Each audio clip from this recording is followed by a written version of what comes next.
बाहुबली विधायक मुख्तार अंसारी का नाम आज फिर से चर्चा में है और इसकी वजह है बसपा प्रमुख मायावती।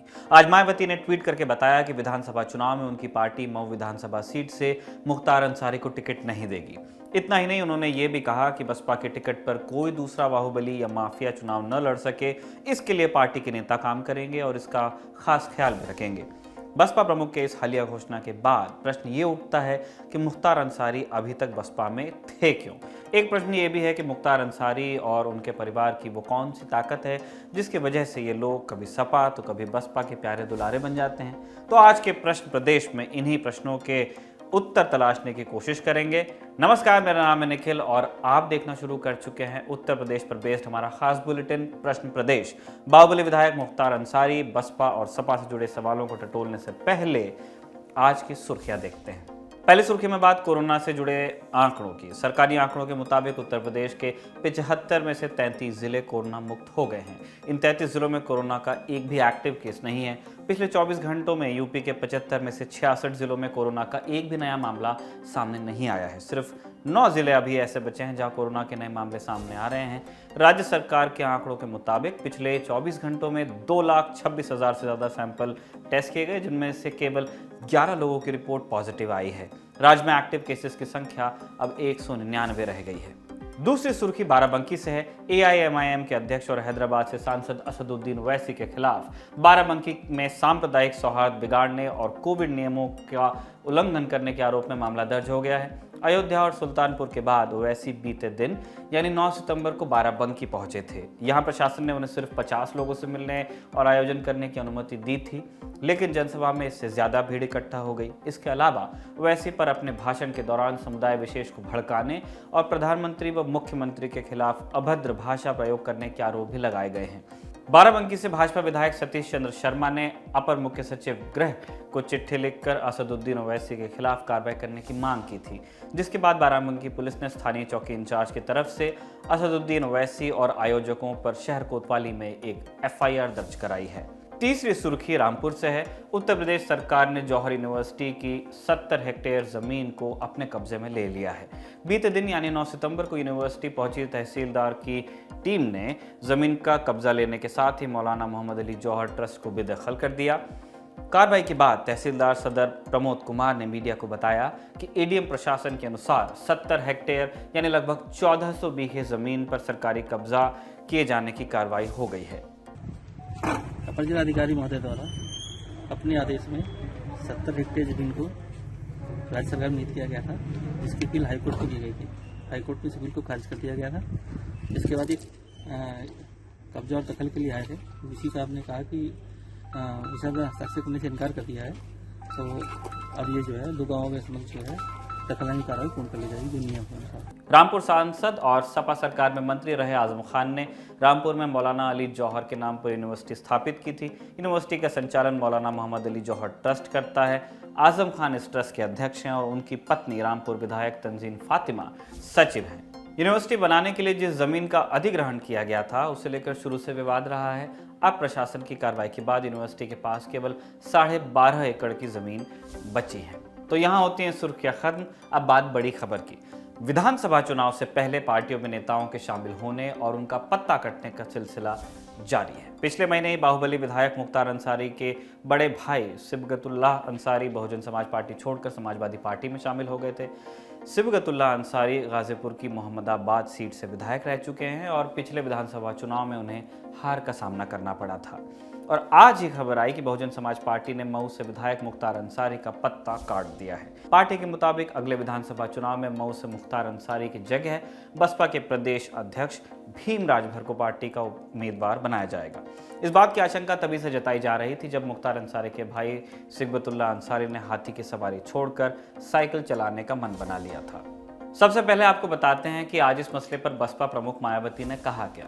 सुबह करीब 9:30 बजे उन्होंने पहला ट्वीट किया। अपने इस ट्वीट में उन्होंने लिखा, बीएसपी का आगामी यूपी विधानसभा चुनाव और आम चुनाव में प्रयास होगा कि किसी भी बाहुबली व माफिया आदि को पार्टी से चुनाव न लड़ाया जाए। इसके मद्देनजर ही आजमगढ़ मंडल की मऊ विधानसभा सीट से अब मुख्तार अंसारी का नहीं बल्कि यूपी के बीएसपी स्टेट अध्यक्ष श्री भीम राजभर के नाम को फाइनल किया गया है।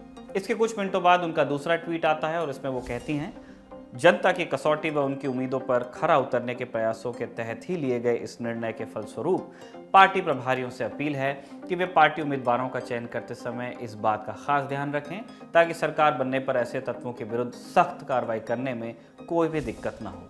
अगर इन 2 ट्वीट्स की बात माने तो मुख्तार अंसारी का टिकट इसलिए कटा क्योंकि वो आपराधिक छवि के हैं, बाहुबली हैं और माफिया हैं, और मायावती ऐसे नेताओं को पार्टी में लेने और चुनाव लड़वाने के खिलाफ दिखना चाहती हैं। लेकिन जैसे ही हम अतीत के कुछ पन्ने पलटते हैं तो इन दोनों दावों की हवा निकलने लगती है। मायावती और उनकी पार्टी का दोहरा चरित्र सामने आने लगता है। मुख्तार अंसारी के खिलाफ हत्या समेत 16 गंभीर मामलों में मुकदमे चल रहे हैं और इन्हीं वजहों से वो पिछले 15 साल से जेल में है। आपको बता दें कि बसपा ही वो पार्टी है जिसने मुख्तार अंसारी को 1996 में पहली बार विधानसभा पहुंचाया। इसके बाद उन्होंने 2002, 2007, 2012 और 2017 में भी मऊ से जीत हासिल की। इनमें से आखिरी 3 चुनाव उन्होंने देश की अलग अलग जेलों में बंद रहते हुए लड़े। आज जिस मुख्तार अंसारी को मायावती आपराधिक छवि का बता रही हैं, उन्हें वो कभी गरीबों का मसीहा और कमजोरों की लड़ाई लड़ने वाला भी बता चुकी हैं। इतना ही नहीं, साल 2010 में बसपा से निकाले जाने और साल 2016 में सपा के साथ जाने का प्लान फेल हुआ तो अगले साल यानी 2017 में मुख्तार अंसारी एक बार फिर से बसपा में शामिल हो गए।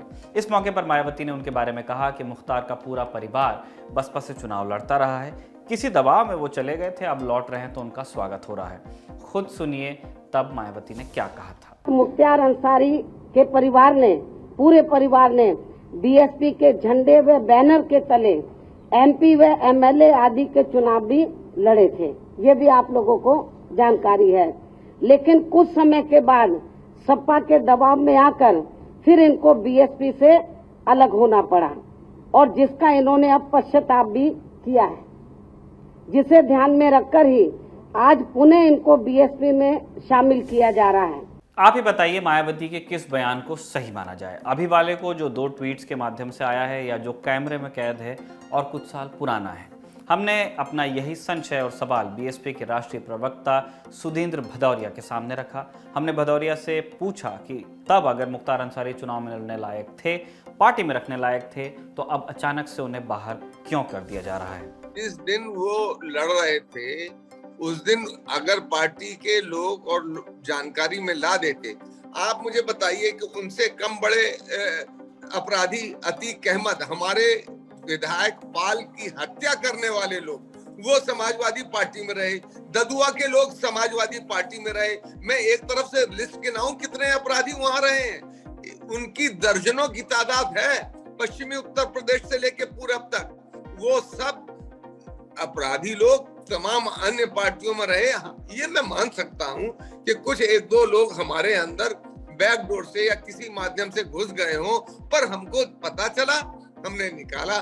ये जरूर है, हो सकता है कि बीच में कोई आया हो, पर हमने कभी उनको तरजीह नहीं दी। जब आपके पास कोई सीधा जवाब नहीं तो आप ऐसे ही बचने की कोशिश करते हैं और ऐसा करते हुए कैमरे में कतई अच्छे नहीं लगते हैं। इनका भी कुछ यही हाल है। खैर, बसपा के बाद अब सपा की बात। ऐसा नहीं है कि मुख्तार केवल मायावती के प्रिय हैं, वो सपा के भी करीब रहे हैं। साल 2016 में खबरें चली कि मुख्तार की पार्टी कौमी एकता दल, इसका विलय समाजवादी पार्टी में हो गया है। अफजाल और चचा शिवपाल ने मिलकर ऐलान किया था, लेकिन इसी समय सपा में एक और बड़ा शिफ्ट आ रहा था। अखिलेश यादव सपा पर अपनी पकड़ मजबूत करना चाह रहे थे और कुख्यात मुख्तार अंसारी की पार्टी के सपा में विलय से वो ज़्यादा खुश नहीं थे। लिहाजा मुख्तार एंड कंपनी ही सपा से बाहर नहीं चले गए, चचा शिवपाल भी उनके साथ गए। लेकिन आज तो सपा का पूरा कंट्रोल अखिलेश यादव का है, वही नेता हैं, पार्टी में उन्हीं का कहा चलता भी है। तो फिर क्यों मुख्तार के भाई को पार्टी में शामिल करवाया गया?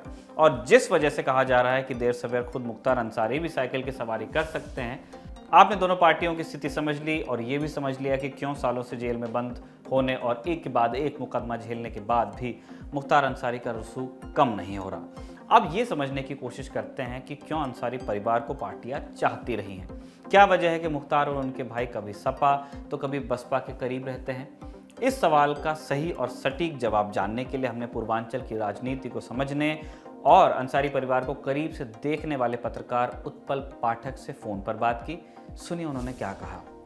देखिए, सबसे पहले तो एक चीज थोड़ा सा स्पष्ट करना चाहेंगे कि पार्टियों की मजबूरी मुख्तार अंसारी या उनका परिवार हो सकता है, अंसारी परिवार की मजबूरी कोई पार्टी विशेष नहीं हो सकती है। उसका उदाहरण आप साफ तौर पर देखिएगा, या एक जो राजनीतिक पृष्ठभूमि है इस परिवार की देखते हैं तो थोड़ा पीछे लेके चलते हैं। मुख्तार अंसारी साहब के जो दादा थे मुख्तार अहमद अंसारी, उन्होंने जामिया यूनिवर्सिटी बनाने में उनका एक बड़ा रोल था।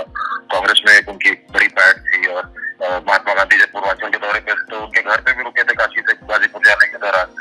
उसके बाद में एक इलाकाई प्रतिष्ठा होती है, वो प्रतिष्ठा इस परिवार के पास में पिछले 100-150 सालों से।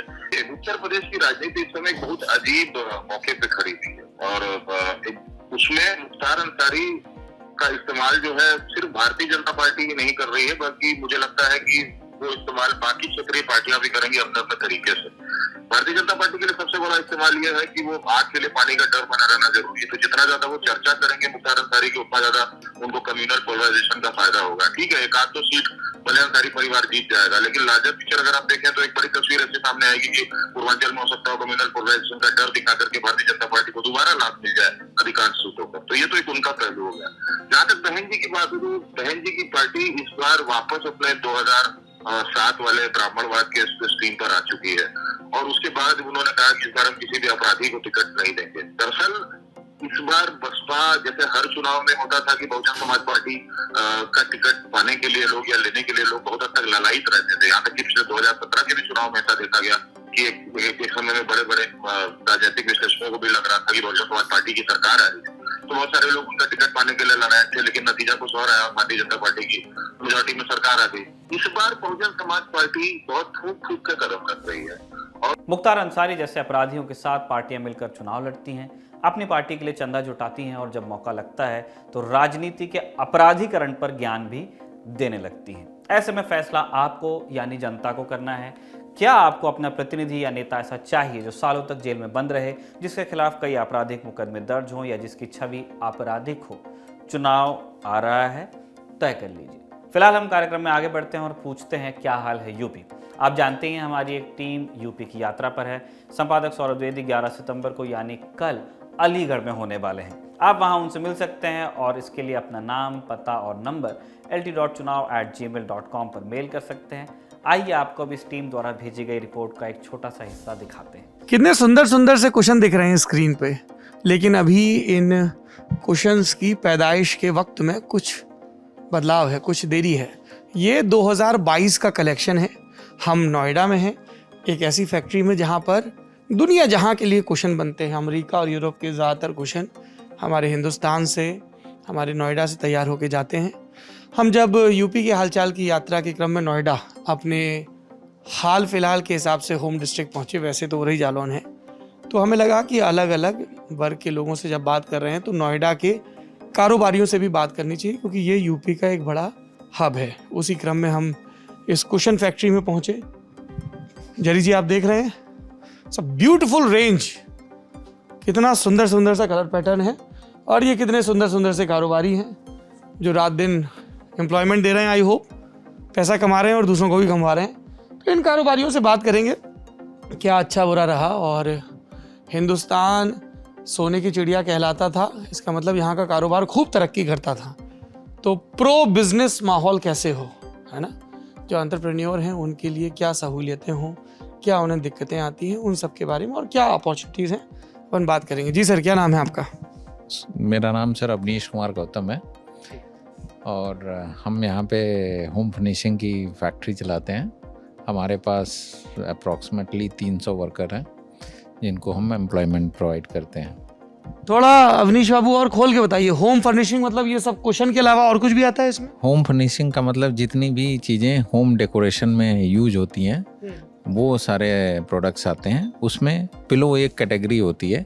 इसके अलावा बहुत सारी ऐसी चीज़ें होती हैं जो कि जैसे कर्टन्स होती हैं, बेडिंग्स होती हैं, टेबल के बहुत सारे प्रोडक्ट्स होते हैं, table cloth, table mats, runners. इसके अलावा किचन के बहुत सारे प्रोडक्ट्स होते हैं जैसे aprons, pot holder, gloves. Plus हम लोग बहुत सारे सीजनल प्रोडक्ट्स भी बनाते हैं जो कि फॉरेन में यूज होते हैं, जो उनके फेस्टिव उसमें यूज होते हैं। जैसे क्रिसमस एक उनका बहुत बड़ा फेस्टिवल होता है, जैसे हमारे यहाँ दिवाली होती है वैसे वहाँ उनके यहाँ हमारी दिवाली से कई गुना बड़ा उनका क्रिसमस होता है। तो क्रिसमस में बहुत सारे जो डेकोरेशन के प्रोडक्ट्स होते हैं वो हम लोग मैन्युफैक्चर करते हैं। तो कहाँ कौन कौन से देश में आप अपना सामान बना के भेजते हैं? वैसे ऑल अक्रॉस ग्लोब हम सप्लाई करते हैं। मेजर मार्केट हमारे लिए अमेरिका है, उसके अलावा हम साउथ अमेरिका में करते हैं, जैसे ब्राज़ील हो गया, अर्जेंटीना हो गया, पेरू हो गया, प्लस यूरोप की कंट्रीज़ में करते हैं, यूके हो गया, ऑस्ट्रेलिया, फ्रांस हो गया, जर्मनी हो गया। मिडिल ईस्ट में भी हमारा कुछ शेयर है। पर मेजरली अमेरिका में है, मतलब अमेरिका में मोस्ट प्रॉब्ली अगर आपको ये खूबसूरत सा क्वेश्चन देखेंगे तो वो हमारे नोएडा का बना होगा। जी, इस बात की भरपूर संभावना है। हाँ, मेजरली जितने अमेरिका में डेकोरेटिव होते हैं, हाई वैल्यू पिलोज होते हैं, वो इंडिया से बन के जाते हैं। हाई वैल्यू मतलब ज़्यादा पैसे वाले, अच्छी क्वालिटी वाले। हाँ, मतलब उसमें 2-3 कैटेगरीज होती हैं। अच्छा जी। जैसे हर प्रोडक्ट है उसमें कई सारी कैटेगरीज होती हैं। एक कैटेगरी होती है कोर प्रोडक्ट्स, जिसमें सिर्फ फैब्रिक आया, कट एंड स्यू हुआ और बन गया। एक सेकंड, हम लोग ना थोड़ा बुद्धू बक्सा हैं। अब जैसे ये तकिया है, कुशन, सॉरी, हाँ, तो इसमें कई सारे ऑपरेशन किए गए। जैसे इसमें ये डोरी का काम किया गया है, इसमें ये एम्ब्रॉयडरी की गई है, इसमें ये पैच वर्क किया गया है। तो ये इसका मतलब हो गया, इसमें एम्बलिशमेंट है, ये वैल्यू एडिशन हो गई। अगर सीधे कपड़ा नहीं चढ़ा दिया, कपड़े का नहीं रहा, ये जैसे फैब्रिक आया, फिर इसके ऊपर ये सारे ऑपरेशन होगा, ये एम्ब्रॉयडरी होगी आरी से, फिर इसके बाद ये डोरी का काम होगा। ये कितने पैसे का बिकता है अमेरिका में? जो इनकी वहाँ की रिटेलिंग होती है वो रफली $19 की होगी। हिंदी में भाई साहब रुपया $19 के आसपास के। 70-80 चल रहा होगा। हाँ, 70 के आसपास है, 74-73। मतलब 1,500 रुपए खर्च हो जाएगा एक क्वेश्चन खरीदने में अमेरिका में। अमेरिका में। अगर आप ये रिपोर्ट पूरी देखना चाहते हैं या इस यात्रा से जुड़े रहना चाहते हैं तो YouTube पर हमारे नए चैनल ललन टॉप यूपी को भी सब्सक्राइब कर लीजिए। आज के लिए इतना ही, कल आपसे फिर भेंट होगी। शुभ रात्रि। देखते रहिए द ललन टॉप। कौन से सवाल का जवाब है यूपी? कौन सी देनदारियों का हिसाब है यूपी? बवाल, कमाल या फिर संख्या का भोकाल है यूपी। किसी का हासिल तो किसी का मलाल है यूपी। खुशहाल, बदहाल या बहरहाल है यूपी। बताओ तुम्हारा क्या हाल है यूपी?